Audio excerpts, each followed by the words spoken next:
నియోజకవర్గంలో ఒక సమస్య గురించి ఇది సమస్య అనుకోవాలా లేకపోతే ఇంకా వేరే అనుకోవాలా తెలియదు, కానీ ఒక బాధాకరమైనటువంటి విషయం గురించి ఈరోజు మీతో చర్చించడం కోసం ఈరోజు మనం ప్రెస్ మీట్ పెట్టుకోవడం జరిగింది. అయితే ఉదయగిరి నియోజకవర్గంలో ఈ తోటల చెరువుపల్లి అని చెప్పేసి ఒక గ్రామం ఉంది మా నియోజకవర్గంలో. ఈ గ్రామం నుంచి తరతరాల నుంచి వీళ్ళు భారతదేశం పట్ల ఉన్నటువంటి ఒక అపారమైనటువంటి గౌరవం, దేశభక్తితో వీళ్ళ తండ్రి గారి దగ్గర నుంచి కూడా వీళ్ళు ఆర్మీలో పనిచేస్తారు. ఈ ఆర్మీలో పనిచేసిన తర్వాత వాళ్ళ నాన్నగారి తర్వాత వాళ్ళ కొడుకుకి కూడా, వాళ్ళ అబ్బాయికి కూడా, పగడాల రవి అనేటువంటి ఈయనకి ఆర్మీలో జాబ్ రావడం జరిగింది. ఈ ఆర్మీలో జాబ్ వచ్చిన తర్వాత ఈయన చాలా కాలం పాటు ఆర్మీలో దాదాపు 10-15 సంవత్సరాల పైబడి జాబ్ చేస్తున్నాడు. అయితే పోయిన నెల ఈయనకి జమ్మూ కాశ్మీర్కి ట్రాన్స్ఫర్ వచ్చింది. ఈ సందర్భంలో ఇంకో నెల రోజులు ఒక లీవ్ లాంటిది దొరకడంతో ఈయన పోయిన నెల అంటే జూలై 19న సాయంత్రం 4 గంటలకి ఆయన ఉన్న ప్రాంతం నుంచి ఊరికి బయలుదేరడం కోసం ట్రైన్ ఎక్కడం జరిగింది. ఈ ట్రైన్ ఎక్కిన తర్వాత ఇక ఈయన 20వ తేదీ ఉదయం లేదా 19 సాయంత్రం చివరిగా వాళ్ళ ఇంట్లో వాళ్ళతో మాట్లాడాడు. 20వ తేదీ ఉదయం 6 గంటలకి ఈయన ఒక రైల్వే స్టేషన్ దిగి ఎక్కినట్టు మాత్రమే వాళ్ళ దగ్గర ఎవిడెన్స్ ఉంది. ఈ 19వ తేదీ సాయంత్రం మాట్లాడిన తర్వాత 20, 21, 22 3 రోజుల పాటు వాళ్ళ కుటుంబ సభ్యులతో ఫోన్ రింగ్ అవుతూ ఉండి అది లిఫ్ట్ చేయకపోవడంతో వీళ్ళు భయపడి 22వ తేదీ మేము 3 రోజుల నుంచి ఫోన్ చేస్తున్నామండి, మా హస్బెండ్ లిఫ్ట్ చేయట్లేదని ఆ యొక్క కన్సర్న్ పోలీస్ స్టేషన్లో వీళ్ళు కంప్లైంట్ ఇవ్వడం జరిగింది. ఇది 24వ తేదీ ఎఫ్ఐఆర్గా మారిన తర్వాత వాళ్ళు విచారణ మొదలుపెట్టారు. అయితే ఇప్పటికీ దాదాపుగా నెల రోజుల పైన దాదాపు 30 రోజులు గడిచిపోయింది, కానీ ఈయన ఆచూకీ దొరకలేదు. అయితే దీంట్లో చాలా పలు రకాలైనటువంటి అనుమానాలు వ్యక్తం చేస్తుంది, అభిప్రాయపడుతున్నారు. ఎందుకంటే ఈయన మిస్సింగ్ అనేది విషయం మన ఒక కామన్ మ్యాన్ మిస్సింగ్ అనేది కొంచెం పక్కన పెడితే, ఇవాళ భారతదేశంలో భారత సైన్యంలో ఉన్నటువంటి భారతదేశాన్ని రక్షించేటువంటి ఒక సోల్జర్కి కూడా సెక్యూరిటీ లేదా ఈ దేశంలో అని ప్రజలందరూ కూడా, కామన్ మ్యాన్ కూడా ఆలోచనలో పడ్డాడు. ఎందుకంటే ఇంకో చిన్న ఉదాహరణ అండి, ఇవాళ మన ఊర్లో ఉన్నటువంటి ఒక పోలీస్ స్టేషన్ మనమందరం కామన్ మ్యాన్, మనందరం కూడా ఉన్నటువంటి ఈ యొక్క పరిధిలో ఒక రోజు 2 రోజుల పోలీస్ స్టేషన్ కానీ పని చేయకపోతే కామన్ మ్యాన్కి కూడా రక్షణ లేనటువంటి పరిస్థితి భయపడిపోతాం మనం అందరం కూడా.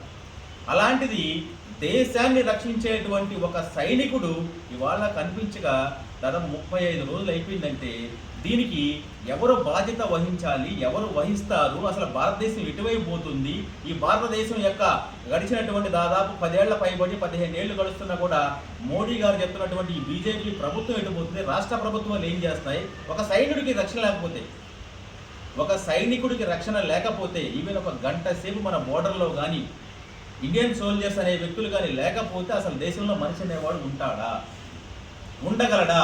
మీరు చెప్పండి మిత్రులారా. ఇది ఒక మనిషిగా, ఒక పార్టీ తరపున ఇంకో తరపున మేము మాట్లాడతలేము, ఒక మనిషిగా రిలీజ్ అయ్యి ఈరోజు ఇంత దూరం వచ్చి వాళ్ళ ఊరు వెళ్ళి వాళ్ళందరినీ పరామర్శించి జరిగిన విషయాలన్నింటినీ కూడా తెలుసుకొని ఈరోజు మీ అందరినీ పిలిచి ఈ విషయం ఎందుకు చెప్తామంటే, ఒక కామన్ మ్యాన్కి పక్కన పెట్టండి, ఒక ఇండియన్ సోల్జర్ భారత సైనికుడు మిస్ అయిపోయాడు 40 రోజులు అయిందంటే దీని కనీసం ఆ పేరెంట్స్ లేకపోతే ఆయన భార్య, ఆయన పిల్లలు, వాళ్ళ పిల్లలు ఈరోజు దాదాపు 4 రోజులు స్కూల్కి పోకపోతే వాళ్ళ నాన్నమ్మ చెప్తుంది ఈరోజు స్కూల్కి వెళ్ళండి అంటే మా నాన్న ఎక్కడ, ఎప్పుడు వస్తాడు, స్కూల్కి పోతే మీ నాన్న కిడ్నాప్ చేశారా, మీ నాన్న చంపేశారా అని అడుగుతున్నారు, మాకు భయం వేస్తుంది, స్కూల్కి పోవని వాళ్ళు ఏడుస్తూ చెప్తుంటే వాస్తవంగా మనసు కదిలిందండి. ఎందుకు ఈరోజు ఇది డిస్కస్ చేసుకుంటున్నామంటే ఇవాళ ఈ యొక్క బీజేపీ ప్రభుత్వం ఎంత దారుణంగా మారింది అంటే ఒక నిమిషం చెప్తా. మొన్న న్యూస్ పేపర్ లీక్, దీంట్లో కష్టపడి మా రాహుల్ గాంధీ గారు ఏదో గొడవపడితే ఆ సెంట్రల్ మినిస్టర్ రాజీనామా చేశారు. మరి ఇప్పుడు జవాన్లకి రక్షణ లేకపోతే ఎవరు?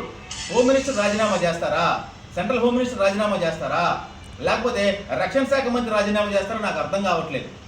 ఈ రాష్ట్ర ప్రభుత్వంలో ఉన్నటువంటి దీన్ని మేము డీజీపీ గారి దగ్గరికి కూడా తీసుకెళ్తాం, అలాగే గవర్నర్ గారి దగ్గరికి కూడా తీసుకెళ్తాం. ఆ కుటుంబానికే కాదు, ఒక భారత సైనికుడు వాళ్ళ కుటుంబానికి చేరే వరకు ఏం జరిగింది తెలిసే వరకు కూడా ఒక కామన్ మ్యాన్గా మనందరం కూడా దీని గురించి కానీ మనం ప్రయత్నం చేసి కనుక్కోకపోతే భారత పౌరుడిగా మనం పుట్టి వేస్ట్ అండి నా ఉద్దేశం. కాబట్టి మీడియా మిత్రులు మీరందరూ కూడా ఈ విషయాన్ని ప్రతి ఒక్క అంశంలో కూడా గట్టిగా మీరు కూడా ఆలోచించి మాకు సపోర్ట్ చేయడమే కాకుండా ఆ కుటుంబానికి వాళ్ళందరికీ కూడా మేలు జరిగేలాగా, అలాగే ఆయన ఎక్కడున్నాడో దొరికే వరకు మీరందరూ కూడా సపోర్ట్ చేయాలని నేను కోరుకుంటూ, అలాగే మా కాంగ్రెస్ పార్టీ నుంచి రాబోయేటువంటి 2-3 రోజుల్లో కూడా రాష్ట్ర వ్యాప్తంగా మేమందరం కూడా దీని మీద గట్టిగా ప్రయత్నం చేసి కాంగ్రెస్ ప్రభుత్వం నుంచి కాంగ్రెస్ పార్టీ నుంచి మేమందరం దీని మీద గట్టిగా అవసరమైతే ధర్నా చేసే ఉద్యమం చేసి ఏమైనా సరే ప్రభుత్వాన్ని కదిలించి ఆ కుటుంబానికి న్యాయం జరగాలి. ఒక అంశం అయితే భారత సైనికుడు ఎక్కడున్నాడో తెలుసుకోవాల్సినటువంటి బేసిక్ ఒక భారత పౌరుడిగా మనందరికీ ఉందని భావించి ఈ దేశ పౌరుడిగా కాంగ్రెస్ పార్టీ వ్యక్తిగా నేను దీన్ని ఎట్టి పరిస్థితుల్లో కూడా మేమందరం కూడా ఖండిస్తున్నాం. ఎట్టి పరిస్థితుల్లో ఆ యొక్క భారత సైనికుడు ఎక్కడున్నాడో ఆచూకీ మేమందరం కూడా తెలియాల్సిన అవసరం అని చెప్పి తెలియజేసుకుంటున్నాను. జై హింద్, జై కాంగ్రెస్.